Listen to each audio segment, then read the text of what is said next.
playing in this junk food world against some of the biggest companies in the world gets a little scary playing against, the biggest budgets and the biggest people out there. But we think it's really fun because we get to go in, be nimble, make quick decisions, try things out, learn from the things that work, and sort of we're not trying to reinvent the wheel. It's almost just going back to basics and a lot of this stuff.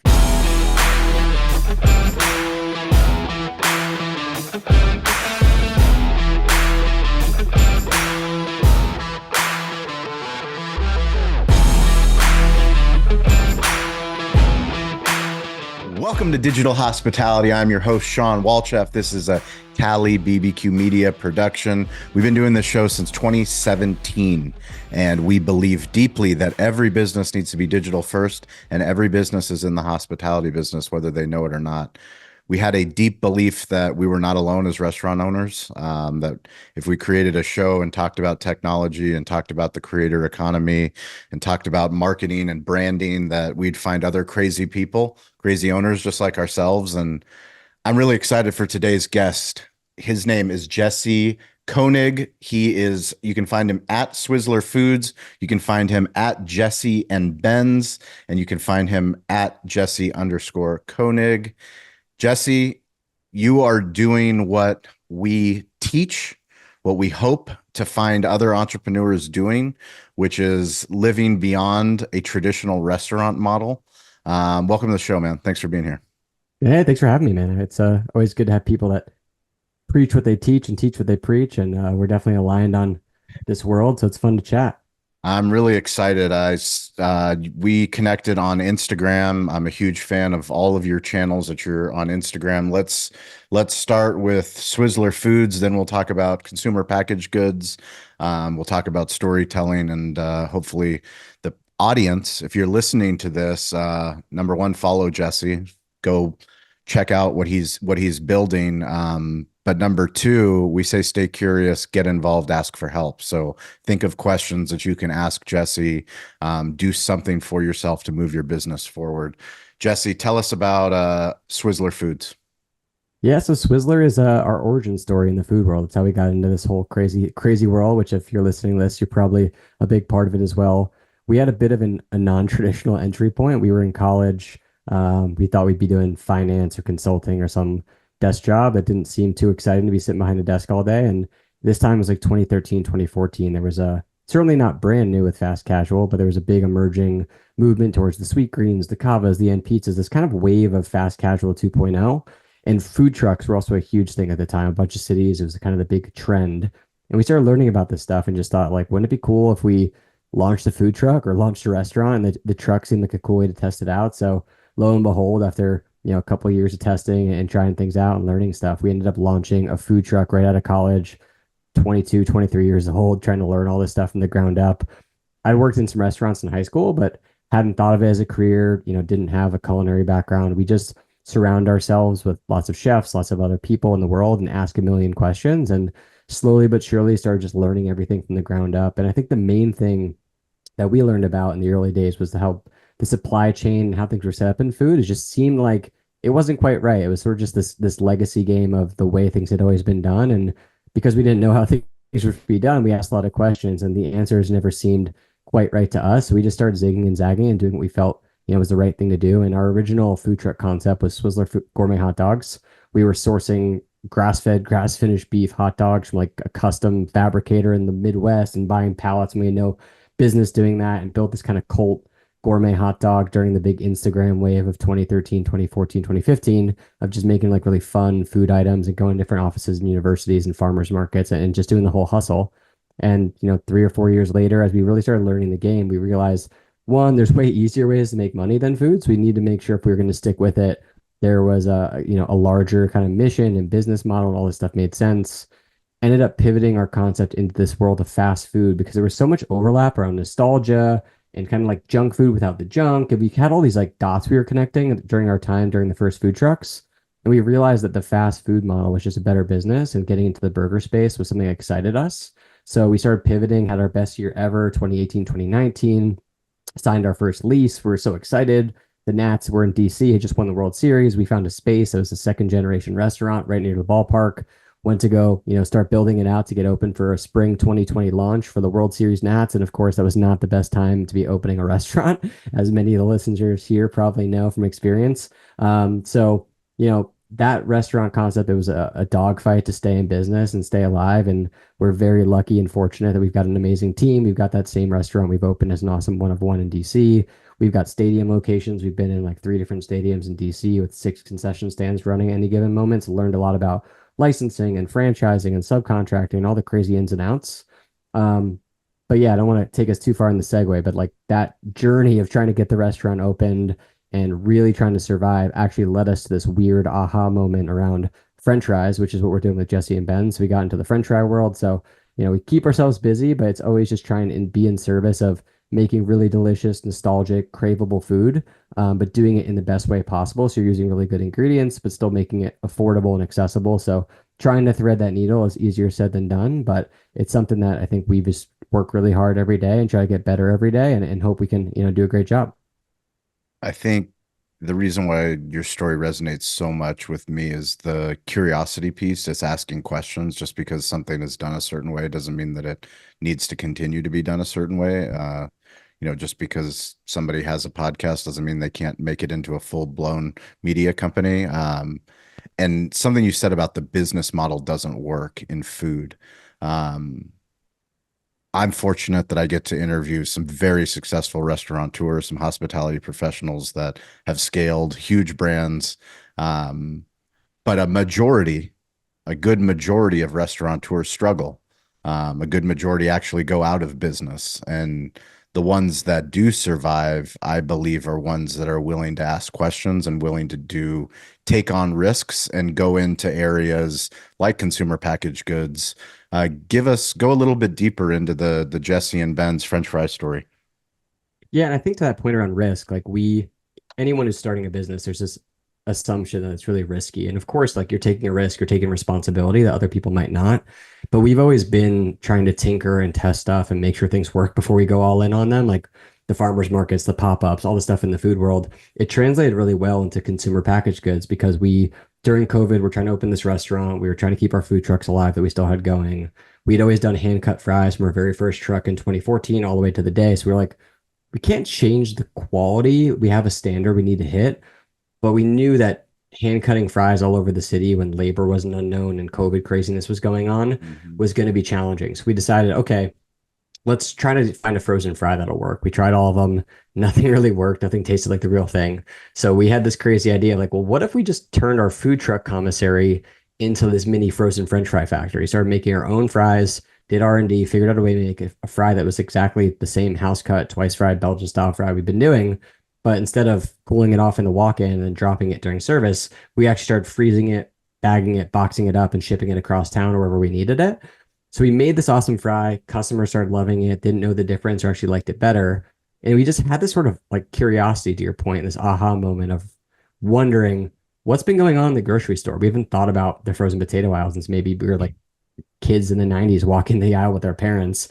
So we went to Yeah. the grocery store, took a look around, and just had this sort of smack in the face moment of, wow, this is a time capsule. Really, nothing has changed here. And again, curiosity is a great theme. I think as we're building restaurants and food trucks and scrubbing fryers and doing all the work that goes into that, we try to keep our minds busy. We listen to the podcast, the How I Built This Is, the read the books, and had heard about these brands who've been disruptive and came into CPG. And we started seeing a lot of that in the aisle. And we had this great product. So we thought, you know what? Let's test it. And we threw together this brand on Canva that we designed ourselves. We spent as little money as possible. Really didn't spend a lot of energy on it.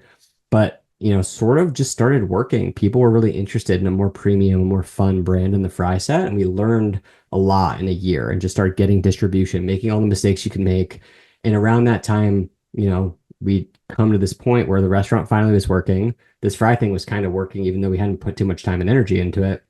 We decided to have a really, you know, a moment of looking in the mirror and just deciding, okay, what do we want to do? Because I think when you play the tape forward in the restaurant world, the reality is it's capital intensive. And to be a successful restaurateur in 10 years, you probably are opening a restaurant every single year. You're going to figure out the money and you're going to be your blood, sweat, and tears. And when we were reflecting on our experience doing all this stuff and coming up in it, we always cared about the impact. We cared about the brand. We cared about all the supply chain, all these things. But actually, like the day-to-day something that we were super excited about. So when we saw this opportunity in French fries and started doing the same deep dive we'd done back in the day on grass-fed, grass-finished beef and regenerative agriculture and all the meat and supply chain side, started doing that same level of just digging and asking questions on potatoes and oils and started learning about this movement towards moving away from seed oils. We realized that if we really doubled down and went all in on fries, there was a big opportunity here. So we ended up the end of last year sort of like setting up our restaurant so it could run on its own. We have a great team. They run the day to day. It's just kind of keeping to itself and doing a great job in DC. And decided that, for Ben and I, we wanted to go all in and try to grow a frozen French fry brand. And it's a little bit unique in CPG because we got, call it, dumb luck in that we learned this restaurant stuff early and we Yep. happened to pick a product that was actually solving a problem for restaurants at a high volume first, which a lot of people, if you're starting a hummus company or a hot sauce company or something like, you might have a small food service business, but even a big user might only be buying a couple cases a week. For Yeah. French fries, for example, like our one location, Swizzler in DC, we go through 40 or 50 cases of fries a week. So we just Wow. started like doing the back of the paper napkin math and thinking, okay, what if we found 50 Swizzlers, 100 Swizzlers, and got that out there? We could actually use the wholesale business as a really great way to actually build a solid, fundamentally sound business on the sort of ground floor foundation. And then when we have to take some of those risks and we'd learn from friends in the industry and CPG, it's pretty capital intensive, takes a long time to get paid, there's a lot of red tape. And we had learned from doing it a little bit. We decided that this was a good sort of two-pronged approach where we could use the food service as a base and then build a really great brand that we think could be a household name and is genuinely solving a problem for people where they're looking for French fries because they're convenient. They want to share this nostalgic, fun, same idea, junk food, but without the junk experience with their kids and with their family and with their friends. But they want to do it in a way where they don't feel guilty. They feel like they can be really excited about it. And we started doing French fries not only without seed oils and all this junk, we went into doing grass-fed beef tallow, which is how McDonald's made fries for the first 40 years in 4,000 restaurants, which is a wild story, Wow. or avocado oil. And it's really simple. It's just non-GMO potatoes, high quality fats, so either an avocado oil or grass-fed beef tallow, and then salt and seasoning. So two of our SKUs have three ingredients. The other one, the third one, the rosemary garlic, uses real rosemary and real garlic powder. So that's how we make our fries. And it's just trying to keep it super true to form of a house cut style restaurant fry. And we just had a lot of fun building a brand, getting into the nuts and bolts of the manufacturing side because it's a lot of the same transferable skills from running a restaurant. When you're manufacturing products, you're making stuff. It's just a little bit of a different labor force. It's a little bit different. You're not interacting with customers every single day walking into your restaurant. You're interacting with them through this intermediary of the grocery store. You've got a team, but you can really like leverage technology and equipment, and there's not plumbing problems and all the kind of stuff you deal with day to day in a high volume restaurant. So it's been really fun. We just launched Jesse and Ben's Fries on the East Coast. We're based in DC. So a lot of it was around this DC, Maryland, Virginia area. We launched into Whole Foods, Mom's Organic Market, some of these natural retailers, a lot of these indie accounts in the New York and Boston areas, and hoping to be, a national brand next year, which has been a lot of learning. But I think that we feel like is our sweet spot. Just being humble, asking tons of questions, learning from people that have done it before, and just one day after another trying to get better at what we do. And I think the other benefit is when you have co-founders that have really great complementary skill sets, you spent a lot of time working together. We came in eyes wide open about the things that we do really well, where we can both chip in and do the things that no one really wants to do at the end of the day. And just getting from that 0 to 1 proof point of showing there's real traction here. And then the next, 5 years of a company, of course, is really hard and really important of building the team, building a great business, keeping track of the fundamentals, doing all the stuff that you need to just actually build a real business. So going through it, still learning. We're not perfect at all, but it's been a really fun ride so far. And we're, just excited to be getting to do this every day. Have you read Behind the Arches by I John Mueller? have, yeah, it's awesome. I forget who recommended it to me. It's a guy we know who's done a bunch of supply chain work. And we at first heard, the grinding it out story of the old one and the founder, Of of course, I feel course. like everyone in food had to have watched that scene on the Of tennis court 100 times. But yeah, Behind the Arches is great. That's like really gotten into the weeds on their supply chain around potatoes and testing gravities and how they built the ground beef infrastructure for the United States. And I think for us, playing in this junk food world against some of the biggest companies in the world in terms of like Lamb Weston and Simplot, who Yep. basically built the entire potato industry around McDonald's, or being in these arenas, we think it's a little scary playing against, the biggest budgets and the biggest people out there, but we think it's really fun because we get to go in, be nimble, make quick decisions, try things out, learn from the things that work, and sort of do our own spin on things that we don't agree with. And yeah, it's been great. We're not trying to reinvent the wheel. It's almost just going back to basics and a lot of this stuff. It's not rocket science making a really good twice fried fry using limited ingredients. I think sometimes you just start to think about all the incentives that play with these big companies. When you're a publicly traded multi-billion-dollar company that has to report on earnings every quarter, and you've got facilities running 1 million pounds a day, it's a little bit of a different equation when you're trying to shave a couple seconds here or there and hit your numbers and get your promotion or not get fired.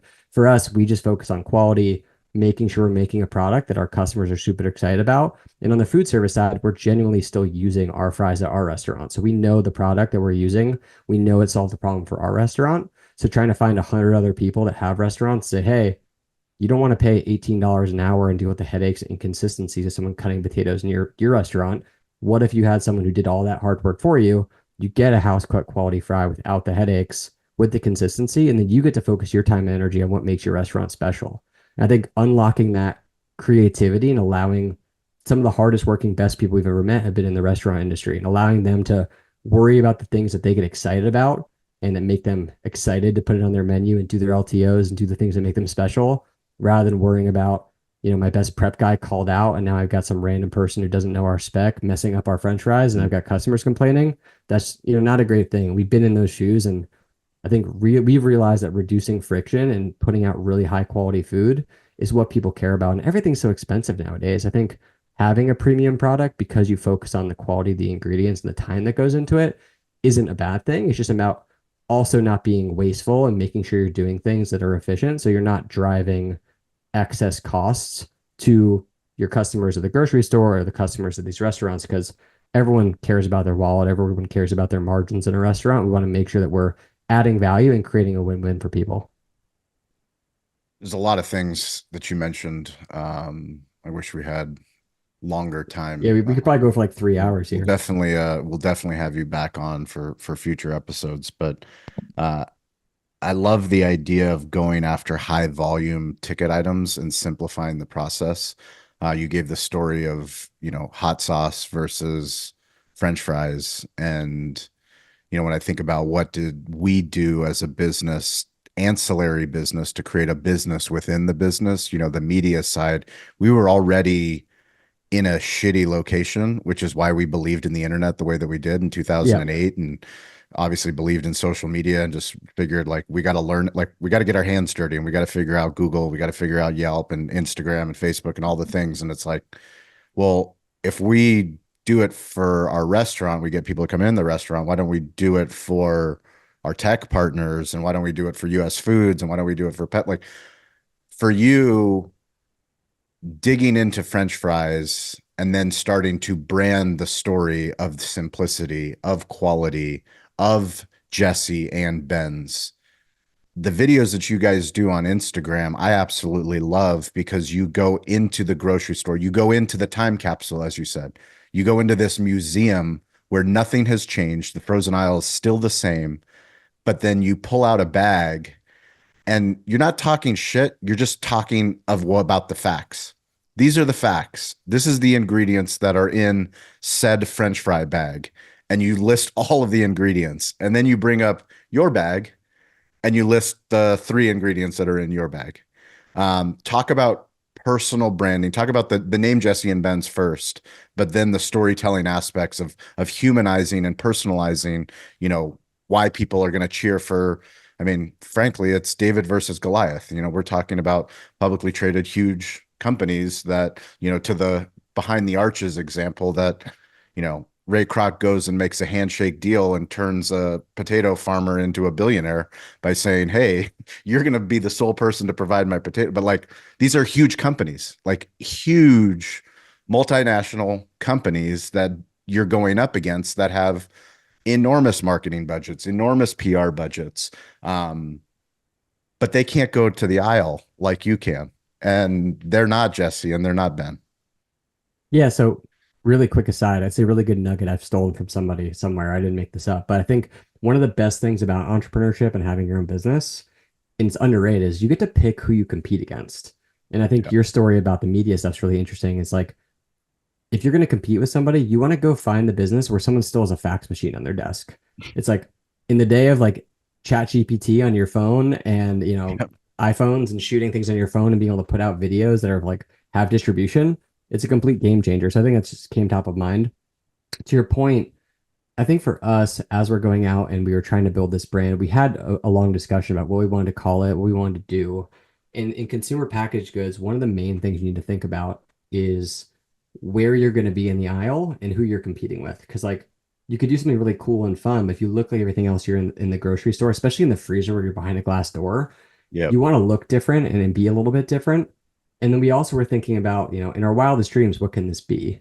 And we didn't want to be like Spud Potatoes, where it's just this potato company. Like in our mind, the real opportunity here is turning junk food into joy food. It's turning these like nostalgic, fun things that we loved and we grew up on and we want to eat and we want to share, but doing it in a way where it's still with ingredients you know are legit and it's stuff you're happy to share with your family. And I think we're trying to do even a better job in the storytelling and the stuff online because we don't want to be a brand where we're just focusing on like the fear and all the other bad stuff that's out there because there is a lot of bad stuff out there. And Yep. we're not the type of people where like if I go out and I'm at a sports bar and there's wings, like if it's one meal out of 17 I had during the week and I have some wings that were fried in canola oil, but they're delicious and I'm having a great time, worth it. And I think our bodies are built to be resilient.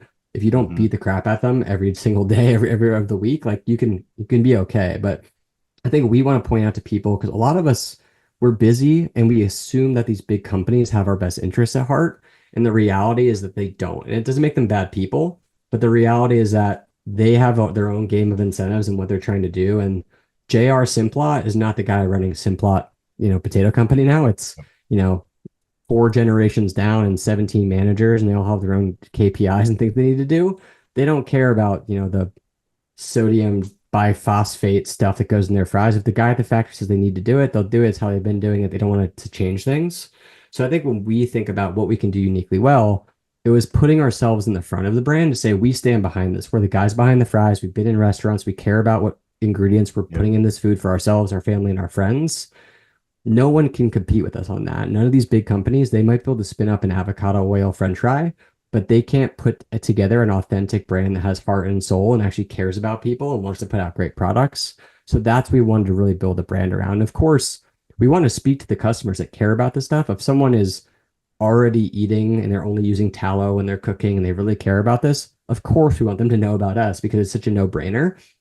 But the goal of us building a brand like this is we're trying to truly make a better option than Orida or Alexia or Strong Roots or these other things. If anyone shops the frozen aisle, like you're going to see all that stuff and trying to genuinely make something that is tastes better, number one, which is always our number one.